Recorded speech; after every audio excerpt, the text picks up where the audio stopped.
Food blog এখন যেন একটা ট্রেন্ডিং টপিক হয়ে গেছে, আর সেই ট্রেন্ডের স্রোতে গা ভাসিয়ে দিয়ে লাভটা ভালোই হয় দেখলাম। গতকাল রাতেই ফেসবুক স্ক্রল করতে করতে একটা ভিডিও হঠাৎ সামনে এসে পড়ল।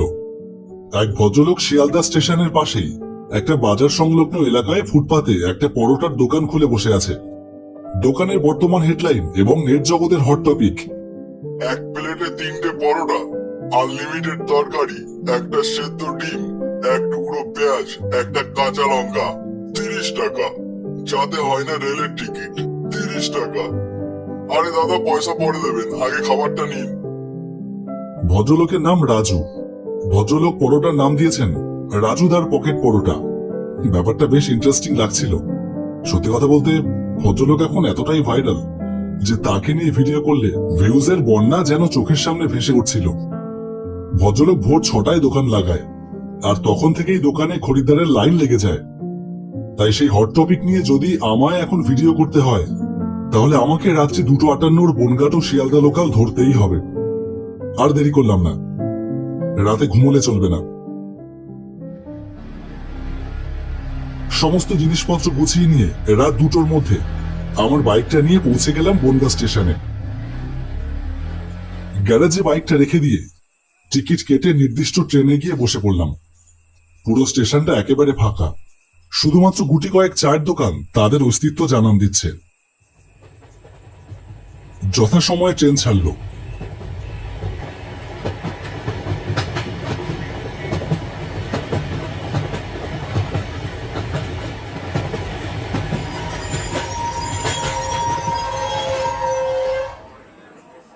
ট্রেন থেকে নেমে স্টেশনের বাইরে এসে এগিয়ে গেলাম সেই মার্কেটটার দিকে।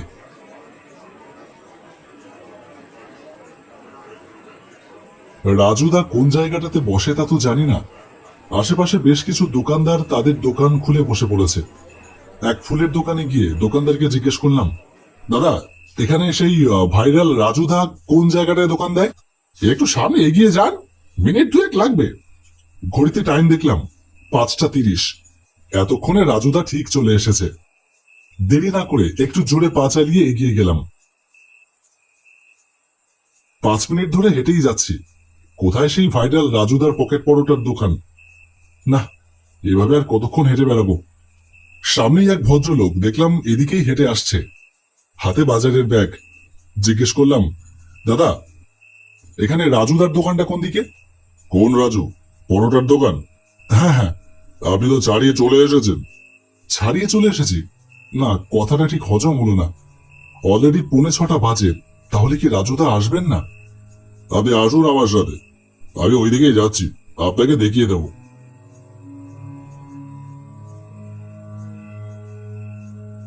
লোকটার সাথে বেশ কিছুটা আসবার পরে একটা জায়গা দেখিয়ে দিয়ে লোকটা বলল, এই জায়গাতেই বসে রাজু, কিন্তু এতক্ষণে তো চলে আসবার কথা, আসবে কিনা দেখুন। বলেই লোকটা এগিয়ে গেল সামনের দিকে। আমি কি আর করি, রাস্তার পাশে ফুটপাতের উপর বসে অপেক্ষা করতে থাকলাম।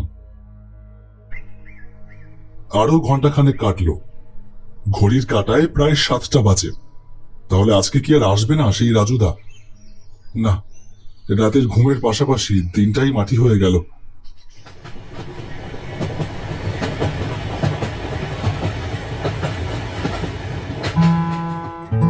বাড়ি ফিরে এলাম। দুপুরটা ঘুমিয়েই কাটালাম। বিকেলে শিবুদার চায়ের দোকানে এসে বসলাম। বিকাশ বলল, কিরে সমু, তোর চ্যানেলের খবর কি? আর বলিস না।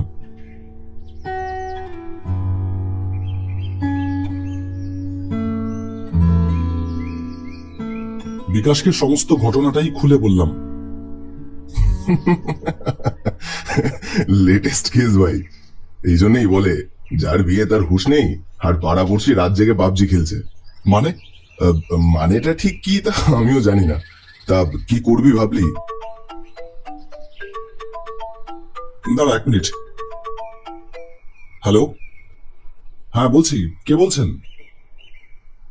হ্যাঁ, আমি ফুড ব্লগ করি। ও আচ্ছা, হ্যাঁ করে দেবো, নো প্রবলেম। 20,000 টাকা, আর 50% অ্যাডভান্স করতে হবে দাদা, আর বাকি 50% দোকান ভিজিট করে শুট কমপ্লিট করবার পর। বাকি ভিডিও আপলোড হওয়ার পর যা রিচ হবে সেটাতে আমরা কোনো গ্যারান্টি দিই না। আচ্ছা, কবে নাগাদ বলছেন? হ্যাঁ, আমি আজ ফ্রি আছি, আজকে করলেও সমস্যা নেই। আচ্ছা, লোকেশনটা বলুন। ওকে, ডান। আপনি তাহলে অনলাইনে পেমেন্টটা করে দিন এই নাম্বারই।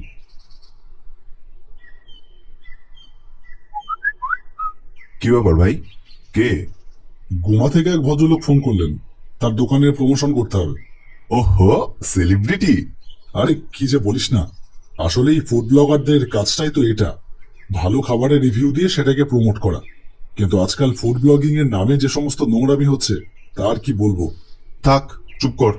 তুইও কিছু কম যাস না। কি করব বল, স্রোতের সাথে গা ভাসাচ্ছি আর কি। যাকে বাদ দে, এখন যেতে হবে গুমা। অলরেডি 5:20 বাজে, 6:28 ট্রেন। বলছি, তুইও চল না আমার সাথে, মজা হবে বেশ। এমনিতেই প্রমোশন, অতএব ফ্রিতে খেয়ে আসতে পারবি। না রে, আমার হবে না। আমার আজ একটু কাজ আছে রাতে, ব্যারাকপুর যাব। যদি বলিস তো আমি আমার কাজ মিটিয়ে গুমা পৌঁছে যাবো, তারপর ওখান থেকে একসাথে আসা যাবে। ওকে, ডান। আমার হয়ে গেলে আমি স্টেশনে তোর জন্য ওয়েট করবো খন। আর তুই গুমা ঢুকে আমায় একটা কল করিস। Okay bro. By the way, দোকানটা গুমার কোথায়? বেশি দূরে না, বললো তো স্টেশন থেকে বেরিয়ে ডান পাশে রাস্তা দিয়ে মিনিট 5 হাঁটা পথ। দোকানের নাম রাজবাড়ি হোটেল। ঠিক আছে, তাহলে বেরিয়ে পড়, আর দেরি করিস না। গুমায় যখন ট্রেনটা থামলো তখন সন্ধ্যা 7:15 বাজে। স্টেশন থেকে বেরিয়ে ভদ্রলোকের কথা মতো ডান পাশে রাস্তাটা ধরলাম। মিনিট 10 হেঁটে এলাম, তবে রাজবাড়ি হোটেল নামে কোনো হোটেল চোখে পড়ল না। ভাবলাম, আবার সকালের মতো কি দোকানটা পেছনে ফেলে চলে এলাম নাকি। কাউকে জিজ্ঞেস করব। দেখলাম সামনে দিয়ে একটা লোক এগিয়ে আসছে। তাকে জিজ্ঞেস করলাম, দাদা, এখানে রাজবাড়ি হোটেলটা কোথায় বলতে পারবেন? লোকটা আমায় একবার আপাদমস্তক দেখে নিয়ে বলল, আপনি সোমনাথ রায়? ভদ্রলোকের গলার আওয়াজ শুনে বুঝলাম ইনিই বিকেলে আমায় ফোন করেছিলেন। বললাম, হ্যাঁ, আপনি আমাকে বিকেলে ফোন করেছিলেন? হ্যাঁ, আমার সাথে আসুন। ভদ্রলোকের সাথে কিছুটা এগিয়ে গেলাম। বাদিকে একটা গলি মতো রাস্তা চলে গেছে। গলিটায় অন্ধকার খাখা করছে। ভদ্রলোক সেই গলির মধ্যে ঢুকে পড়লেন। আমিও তার পেছন পেছন এগুলাম। কিছুটা এগিয়ে ভদ্রলোক একটা দোকানের সামনে এসে দাঁড়ালেন। একটা টিনের ছাউনি দেওয়া ছোট্ট দোকান। দোকানের সামনে একটা সম্ভবত 60 ওয়াটের বাল্ব জ্বলছে। এটাই আমার দোকান, আসুন ভেতরে আসুন। একবার চারদিক তাকিয়ে দেখলাম রাস্তায় জনপ্রাণীর চিহ্ন মাত্র নেই। কি হলো, আসুন। হ্যাঁ, আসছি।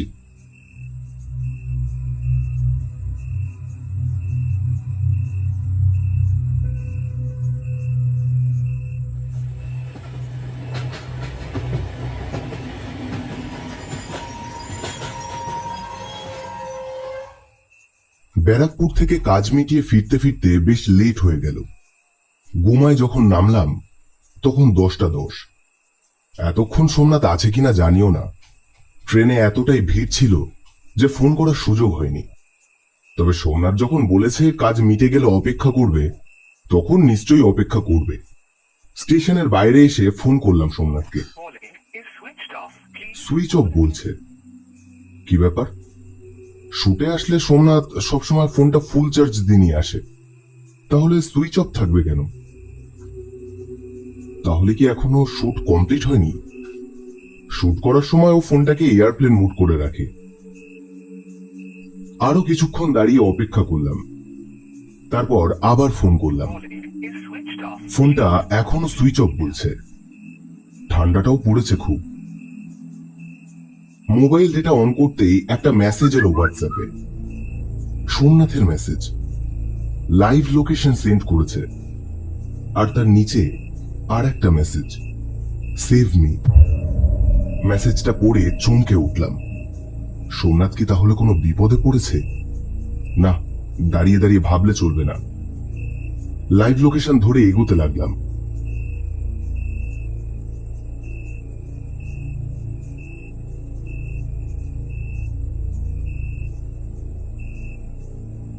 কিছুক্ষণ পরে একটা টিনের ছাউনি দেওয়া দোকানের সামনে এসে দাঁড়ালাম। লোকেশনটা এখানেই দেখাচ্ছে। দোকানের সামনে একটা ব্যানারে দোকানের নাম লেখা আছে, রাজবাড়ি হোটেল। হ্যাঁ, এই দোকানটাতেই তো সোমনাথের আসার কথা। আর কিছু না ভেবে ঢুকে পড়লাম দোকানটার ভেতরে। ঘুটঘুট করছে অন্ধকার, কেউ কোথাও নেই। কেউ আছেন? সোমনাথ, সোমু।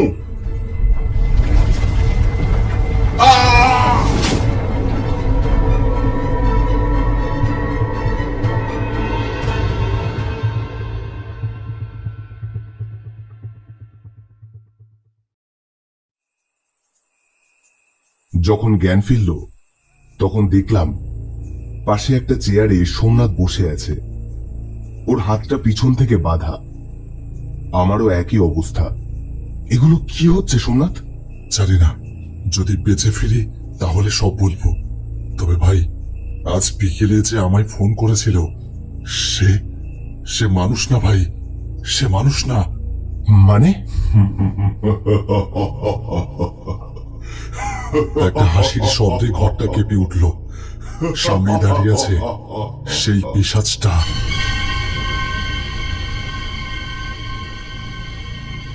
তোদের মতো কিছু ফুড ব্লগারদের জন্যই আজ আমার এই অবস্থা।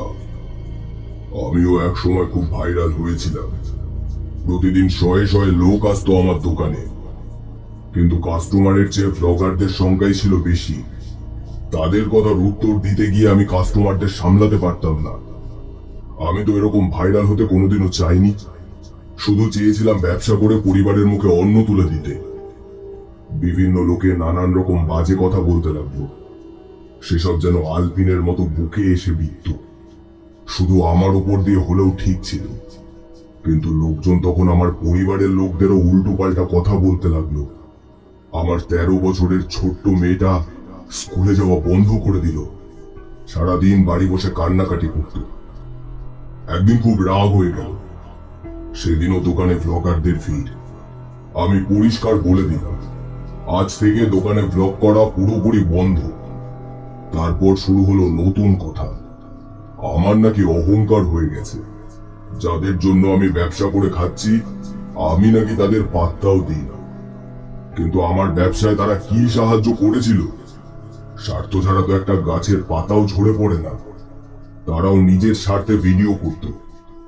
এরপর ধীরে ধীরে দোকানে লোকজন আসা কমতে শুরু করলো। একসময় পুরোপুরি বন্ধ হয়ে গেল দোকান। কি দোষ করেছিলাম আমি? বাধ্য হয়েছিলাম আত্মঘাতী হতে। সব তোদের জন্য। কথাগুলো যেন গালে সপাটে চড় মারল। নিজের স্বার্থে কাউকে ভাইরাল করতে গিয়ে যে শেষে আমরাই ভাইরাসের কাজটা করে ফেলি। আমাকে আমাকে ক্ষমা করে দিন, আমাকে ক্ষমা করে দিন। ক্ষমা? কিসের ক্ষমা? তোদের কোনো ক্ষমা নেই। দেখলাম সেই অশরীরী দুহাত প্রসারিত করে এগিয়ে আসছে আমার দিকে। দাঁড়াও বিশ্বদা! একটা পরিচিত গলার শব্দে থমকে গেল সেই অশরীরী। পাশে তাকাতেই দেখলাম দাঁড়িয়ে আছে রাজুদা। ওদের ছেড়ে দাও বিশ্বদা। সবাই তো আর একরকম নয়।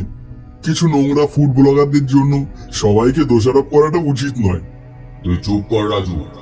এও সেই নর্দমার কীট। একে আমি আজ শেষ করে দেব। আমার জন্য নয়, ছেড়ে দাও ওদের। ভগবানও সবাইকে দ্বিতীয়বার সুযোগ দেয় বিশ্বদা। আর একটা সুযোগ দিয়েই দেখো না কি হয়। আমায় ছেড়ে দিন। আমি আর কোনোদিনও ফুড ব্লগিং করব না। আমি এসব ছেড়ে দেব, সত্যিই ছেড়ে দেব। না, ছাড়বে না। অবশ্যই তুমি ফুড ব্লগ করবে। তোমার জন্য যদি একটা মানুষের ভালো হয়, তাহলে সেটা এমনিই একটা আশীর্বাদ। ফুড ব্লগ করো, কিন্তু এটা মাথায় রেখে তোমার জন্য যেন আর একটা মানুষের ক্ষতি না হয়। যাও, তোমরা চলে যাও। কিন্তু রাজুদা, তুমি জানলে কি করে যে আমরা এখানে এইভাবে বিপদে পড়েছি? তুমি যখন এইগুলিতে ঢুকলে তখনই আমি তোমাকে দেখেছিলাম। আমার তখনই সন্দেহ হয়, এই গলিতে সন্ধ্যার পর কেউ আসে না। গলিটার দুর্নাম আছে। তারপর যখন দেখলাম ওই দাদাও ঢুকলো, তখন সন্দেহটা যেন ঠিক মনে হলো। বুঝলাম কিছু একটা গোলমাল আছে। আর মানুষ হয়ে মানুষের সাহায্য করাটা মানুষের কর্তব্য। তোমাদের বাড়ি কোথায়? বনগা।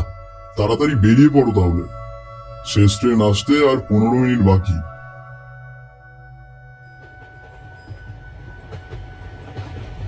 স্টেশনে আসতেই ট্রেনটা পেয়ে গেলাম। কামরাটা একদম ফাঁকা। বিকাশ বলল, এবার বলতো কি হয়েছিল? একবার স্মৃতি হাতড়ে গুছিয়ে নিলাম ঠিক কি কি ঘটেছিল আমার সাথে।